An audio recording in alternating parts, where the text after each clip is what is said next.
우리 하나님 말씀 함께 보도록 하겠습니다. 열왕기상 8장 22절에서 32절까지 말씀 우리 함께 봉독하겠습니다. 솔로몬이 여호와의 제단 앞에서 이스라엘의 온 회중과 마주서서 하늘을 향하여 손을 펴고 이르되 이스라엘의 하나님 여호와여, 위로 하늘과 아래로 땅의 주와 같은 신이 없나이다. 주께서는 온 마음으로 주의 앞에서 행하는 종들에게 언약을 지키시고 은혜를 베푸시나이다. 주께서 주의 종 내 아버지 다윗에게 하신 말씀을 지키사 주의 입으로 말씀하신 것을 손으로 이루심이 오늘과 같으니이다. 이스라엘의 하나님 여호와여, 주께서 주의 종 내 아버지 다윗에게 말씀하시기를 내 자손이 자기 길을 삼가서 내가 내 앞에서 행한 것 같이 내 앞에서 행하기만 하면 내게서 나서 이스라엘의 왕에 앉을 사람이 내 앞에서 끊어지지 아니하리라 하셨사오니 이제 다윗을 위하여 그 하신 말씀을 지키시옵소서. 그런즉 이스라엘의 하나님이여, 원하건대 주는 주의 종 내 아버지 다윗에게 하신 말씀이 확실하게 하옵소서. 하나님이 참으로 땅에 거하시리이까 하늘과 하늘들의 하늘이라도 주를 용납하지 못하겠거든 하물며 내가 건축한 이 성전 이루리이까. 그러나 내 하나님 여호와여, 주의 종의 기도와 간구를 돌아보시며 이 종이 오늘 주 앞에서 부르짖음과 비는 기도를 들으시옵소서. 주께서 전에 말씀하시기를 내 이름이 거기 있으리라 하신 곳 이 성전을 향하여 주의 눈이 주야로 보시오며 주의 종이 이곳을 향하여 비는 기도를 들으시옵소서. 주의 종과 주의 백성 이스라엘이 이곳을 향하여 기도할 때에 주는 그 간구함을 들으시되 주께서 계신 곳 하늘에서 들으시고 들으시사 사하여 주옵소서. 만일 어떤 사람이 그 이웃에게 범죄함으로 맹세시킴을 받고 그가 와서 이 성전에 있는 주의 제단 앞에서 맹세하거든 주는 하늘에서 들으시고 행하시되 주의 종들을 심판하사 악한 자의 죄를 정하여 그 행위대로 그 머리에 돌리시고 의로운 자를 의롭다 하사 그의 의로운 바대로 갚으시옵소서. 아멘. 우리 함께 말씀을 보도록 하겠습니다. 솔로몬은 어제 말씀을 통해서 아버지 다윗에게 하신 약속을 너무나 신실하게 이루신 하나님을 송축하고 그 하나님의 일들을 모여있는 온 회중들 앞에서 간증하는 것을 보게 되었습니다. 그리고 이 모든 간증을 마친 솔로몬은 오늘 말씀에서는 이 모든 일을 행하신 하나님께 감사하며 기도하는 것을 보게 됩니다. 오늘 22절 말씀 보니까 이렇게 시작합니다. 솔로몬이 여호와의 제단 앞에서 이스라엘의 온 회중과 마주서서 하늘을 향하여 손을 펴고 라고 이야기하고 있습니다. 이 말씀 앞에서는 이 솔로몬의 기도의 자세를 이야기하고 있는데 솔로몬이 하늘을 향하여 손을 펴고 기도했다라고 나옵니다. 근데 평행 구절인 역대하 6장 13절 말씀을 보면 한 가지가 더 추가가 되는데 무릎을 꿇고 하늘을 향하여 손을 펴고 기도했다라고 기록을 하고 있습니다. 이 말씀을 통해 보건대 우리는 솔로몬이 하나님 앞에서 얼마나 겸손한 예배자였는가라는 것을 발견할 수 있다는 것이죠. 그가 아무리 대단한 왕이라 할지라도 하나님 앞에서는 그 전능하신 하나님, 이 모든 일을 행하신 하나님 앞에서는 왕의 모든 신분을 내려놓고 오히려 만왕의 왕 대신 하나님 앞에 무릎을 꿇고 하늘에 손을 들고 경외함으로 나아가는 것을 보게 되어집니다. 그래서 오늘 우리가 읽은 말씀을 보면 이런 마음의 자세로, 이런 기도의 자세로 솔로몬은 하나님께 기도를 하는데 크게 세 가지의 기도를 드렸음을 보게 되어집니다. 그런데 이 기도의 내용을 살펴보기 전에 솔로몬이 하나님께 기도를 드렸던 그 고백, 기도하기 전에 드렸던 고백을 먼저 한번 살펴보기를 원합니다. 저는 솔로몬이 하나님께 드린 이 고백을요, 이렇게 표현을 하고 싶고 오늘 기도하는 사람들에게 필요한 모습이 바로 이것이 아닌가라는 생각을 하게 되어집니다. 저는 이것을 이렇게 표현하고 싶은데요, 솔로몬이 하나님께 드린 기도의 베이직입니다. 기도의 기본 자세라는 것이죠. 오늘 23절과 24절 말씀 보니까 이렇게 말씀하고 있습니다. 우리 이 말씀 같이 한번 읽어보도록 하겠습니다. 이르되 이스라엘의 하나님 여호와여, 위로 하늘과 아래로 땅의 주와 같은 신이 없나이다.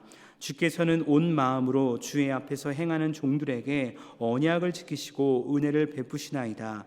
주께서 주의 종 내 아버지 다윗에게 하신 말씀을 지키사 주의 입으로 말씀하신 것을 손으로 이루심이 오늘과 같으니이다. 아멘. 이런 방금 읽은 내용을 보면요, 솔로몬이 드렸던 기도의 기본 자세, 기도의 베이직이 담겨 있는데 그것은 무엇이냐면 이것입니다. 하나님은 어떤 분인가, 그리고 하나님의 성품이 무엇인가, 이것이 담겨 있는 것입니다. 하나님의 성품을 가지고 기도하는 겁니다. 이것이 기도의 베이직이라는 것입니다. 여러분, 많은 사람들이 기도하면서 하나님이 속히 응답해 주시기를 바랍니다. 사실 기도하면서 응답을 기대하지 않고 기도하는 사람은 없을 것입니다. 근데 성경을 보면요, 기도의 응답이 즉각 임하는 때가 있는데 그때가 언제냐면 하나님이 누구인지를 분명히 알고 그 하나님이 행하신 일과 그분의 성품을 고백하며 기도할 때 하나님이 바로 응답하시고 역사하시더라는 것입니다. 성경을 보면 그런 응답과 그런 하나님의 역사의 사건들이 참 많이 등장하는데 그중 대표적인 예로 우리는 모세의 기도를 찾아볼 수 있다는 것이죠. 민수기 13장을 보면 우리가 잘 아는 가나안 정탐 사건이 등장합니다. 12명의 정탐꾼이 40일 동안 가나안 땅을 정탐하고 오는데 그 평가가 어떠합니까? 10명의 사람들은 스스로 우리는 보기에도 메뚜기와 같다라고 이야기하며 부정적인 평가를 합니다. 하지만 여호수아와 갈렙은 긍정적인 평가를 하면서 여호와 하나님께서 우리와 함께 하시니 나가서 싸우자라고 말합니다. 하지만 이에 수많은 이스라엘 백성들은 여호수아와 갈렙의 말에 동요하는 것이 아니라 부정적인 보고를 했던 10명의 사람의 말에 동요하면서 그 일로 인하여 모세와 아론을 원망하고 나가 싸우자 말했던 여호수아와 갈렙을 돌로 쳐 죽이려고 합니다. 그러자 그때 하나님께서 진노하시면서 말씀하십니다. 모세에게 말씀하십니다. 내가 저들을 전염병을 쳐서 다 멸하겠다. 그리고 그들보다 더 크고 강한 나라를 이룰 것이다 라고 말씀하시면서 진노하시는 하나님의 심판의 메시지가 나타나게 된다는 것입니다. 이러한 말씀을 보건대 하나님의 진노가 얼마나 컸는지 우리는 알 수 있습니다. 그런데 바로 그때 이스라엘 백성을 향한 중보 기도를 누가 하느냐? 모세가 하는 것이죠. 근데 그 기도의 내용을 보면요, 이렇습니다. 민수기 14장 18절과 19절 말씀입니다. 여호와는 노하기를 더디하시고 인자가 많아 죄악과 허물을 사하시나 형벌받을 자는 결단코 사하지 아니하시고 아버지의 죄악을 자식에게 갚아 3, 4대까지 이르게 하리라 하셨나이다. 구하옵나니 주의 인자의 광대하심을 따라 이 백성의 죄악을 사하시되 애굽에서부터 지금까지 이 백성을 사하신 것 같이 사하시옵소서라고 고백하며 하나님께 기도하는 모세를 보게 되어지죠. 여러분, 모세가 고백하는 하나님은 어떤 분입니까? 모세가 고백하고 있는 하나님의 성품은 어떠한 것이었습니까? 노하기를 더디하시고 인자가 많으신 분입니다 라고 고백하고 있다는 것입니다. 그래서 모세는 기도합니다. 주님, 주의 인자의 광대하심을 따라 이 백성의 죄악을 사하시옵소서라고 중보하며 기도하는 그 모세의 기도를 보게 된다는 것입니다. 결국 이 기도를 통해서 하나님께서는 이스라엘 전부를 멸하시려고 했던 그 말씀을 거두시고 대신 1세대만 광야에서 죽임을 당하고 2세대만이 가나안 땅에 들어갈 것이다 라고 말씀하시는 것이죠. 하나님의 성품을 통해 기도했던 기도의 결과였습니다. 이런 관점에서 볼 때 오늘 본문 말씀도 마찬가지입니다. 오늘 말씀에서 솔로몬이 고백하고 있는 하나님은 어떤 분입니까? 이스라엘의 하나님 여호와여 라고 고백하고 있다는 것입니다. 이 고백은 8장 25절에서도 동일하게 나타나는데 이 고백을 통해 우리가 알 수 있는 것은 여호와 하나님은 세상 어떤 신과 비교할 수 없는 유일신이다라는 것을 선포하고 있는 것입니다. 위로 하늘과 아래로 땅에 주와 같은 신이 없다라는 그 믿음의 선포를 하면서 하나님은 나에게 이런 분입니다라는 것을 선포하고 있다는 것입니다. 여호와라는 단어는요, 사실 출애굽기 3장에서 최초로 등장하게 되는데, 모세가 호렙산에서 여호와 앞에 서게 되고 그때 여호와 하나님께서 모세에게 이렇게 말씀하시죠. 출애굽기 3장 14절에서 하나님이 모세에게 이르시되 나는 스스로 있는 자이니라. 또 이르시되 너는 이스라엘 자손에게 이같이 이르기를 스스로 있는 자가 나를 너희에게 보내셨다 하라 라고 말씀하십니다. 여러분, 여호와 하나님은 스스로 계신 분이었습니다.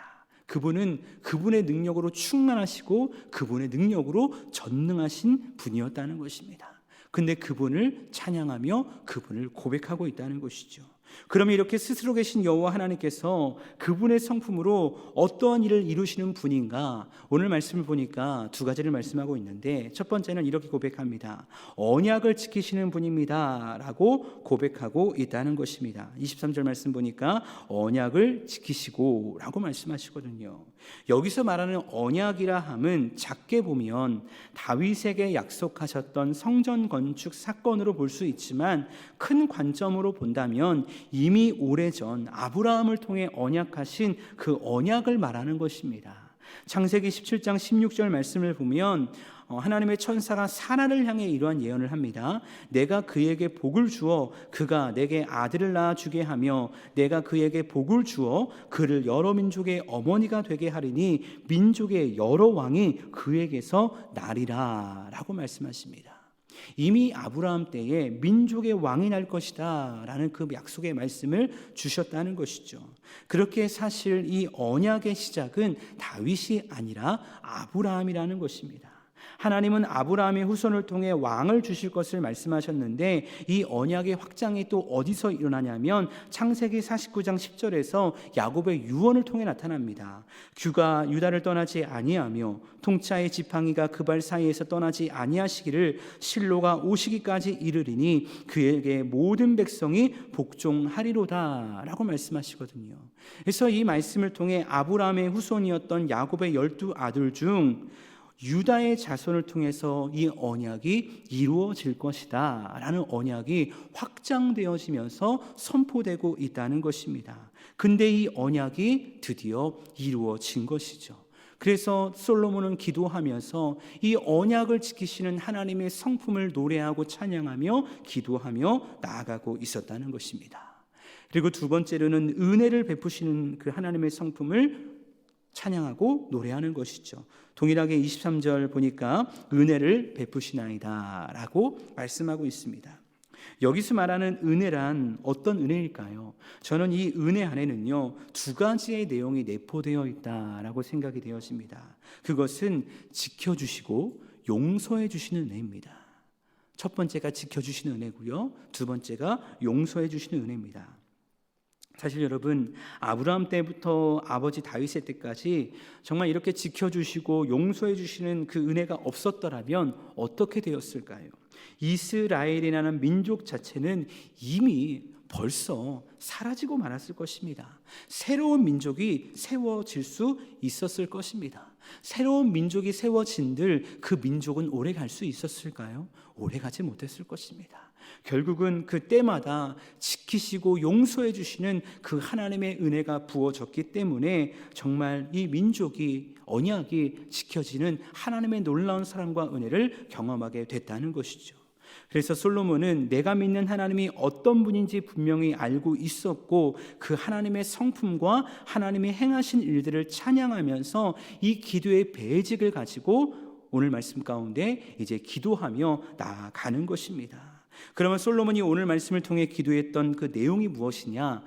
크게 세 가지를 볼 수 있는데 이것은 간단하게 한번 말씀을 드리겠습니다. 첫 번째는 무엇이냐면 25절 26절에 나오는데 다윗과의 언약을 지켜달라는 기도입니다.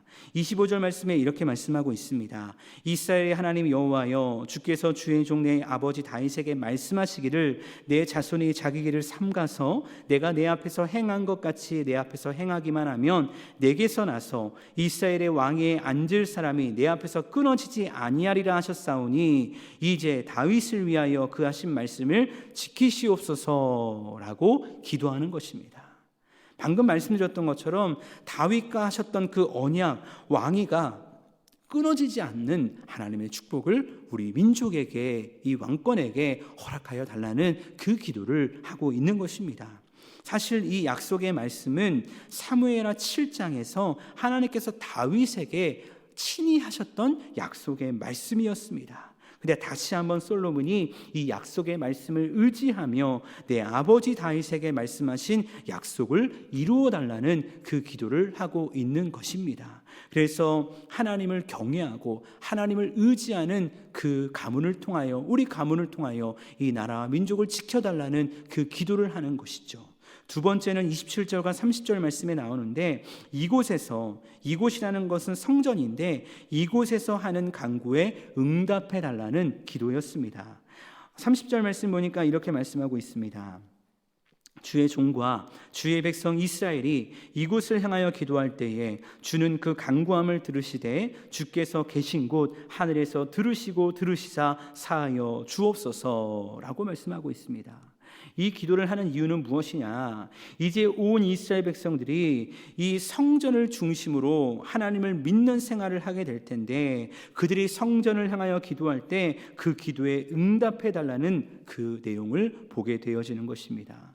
근데 여러분, 이 솔로몬의 기도가 얼마나 간절한 기도였는지를 짐작해 볼 수 있는데, 방금 읽었던 30절 말씀에서만 기도를 들어달라라는 내용이 3번이나 등장합니다.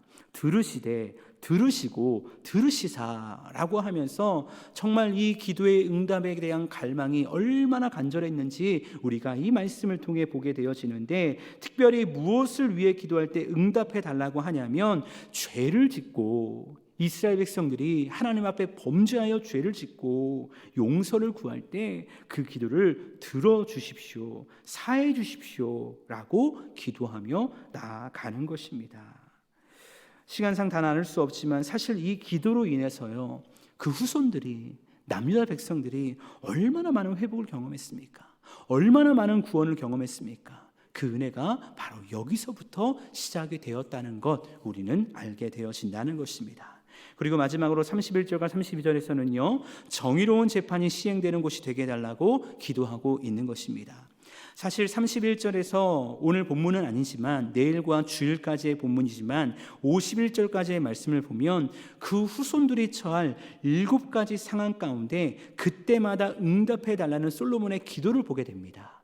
그런데 오늘 본문인 31절과 32절 말씀은 그 7가지 상황 중에 첫 번째 상황에 대한 기도의 내용인 것입니다. 31절과 32절 말씀 보니까 이렇게 말씀합니다. 만일 어떤 사람이 그 이웃에게 범죄함으로 맹세시킴을 받고 그가 와서 이 성전에 있는 주의 제단 앞에서 맹세하거든 주는 하늘에서 들으시고 행하시되 주의 종들을 심판하사 악한 자의 죄를 정하여 그 행위대로 그 머리에 돌리시고 의로운 자를 의롭다 하사 그의 의로운 바대로 갚으시옵소서라고 기도합니다.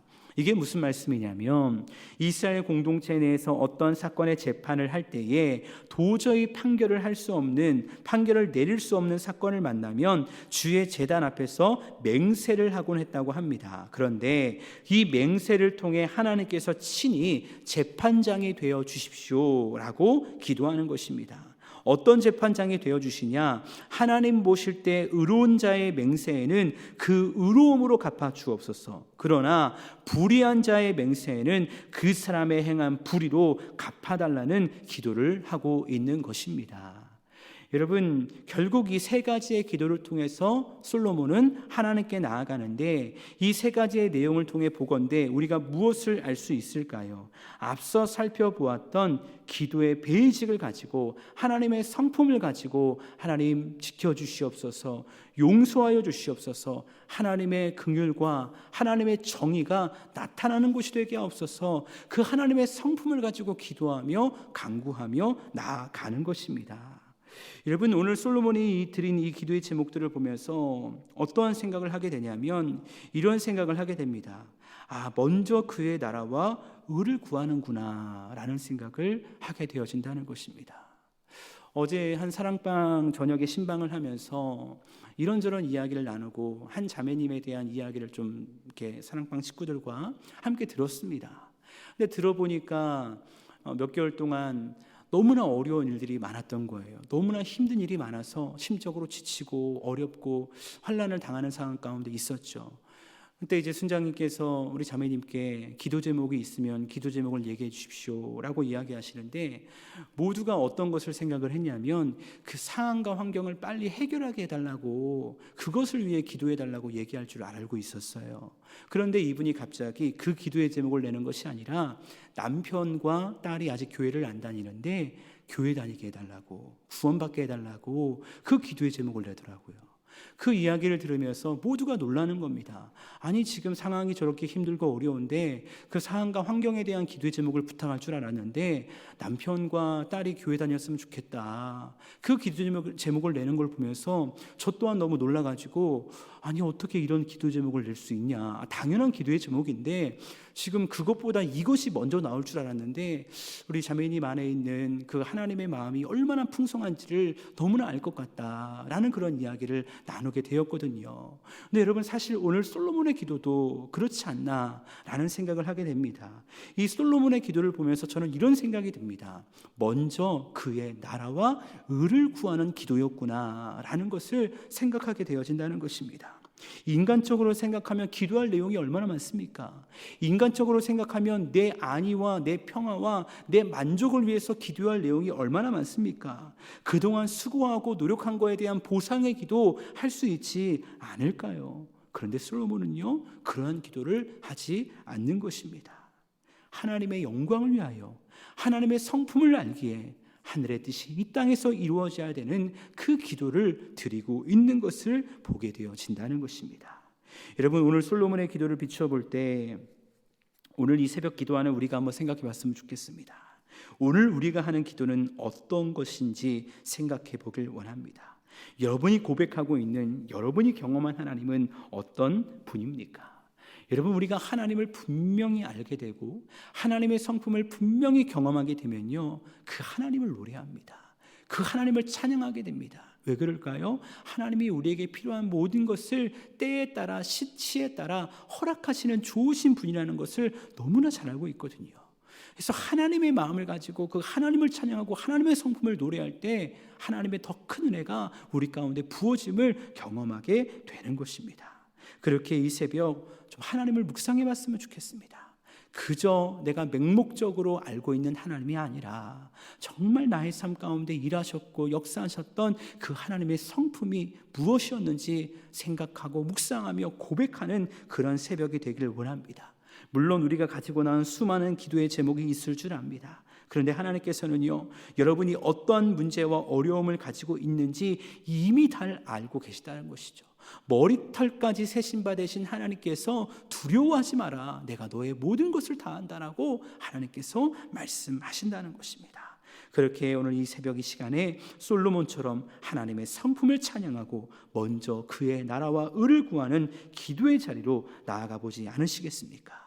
그러할 때 하나님은 우리에게 필요한 모든 것을 더하시는 주님의 은혜를 경험케 하실 것입니다. 오늘 이 새벽 그 주의 은혜 보좌 앞에 나아가 주의 은혜를 풍성히 누릴 수 있는 저 여러분 모두가 될 수 있기를 주님의 이름으로 축복합니다.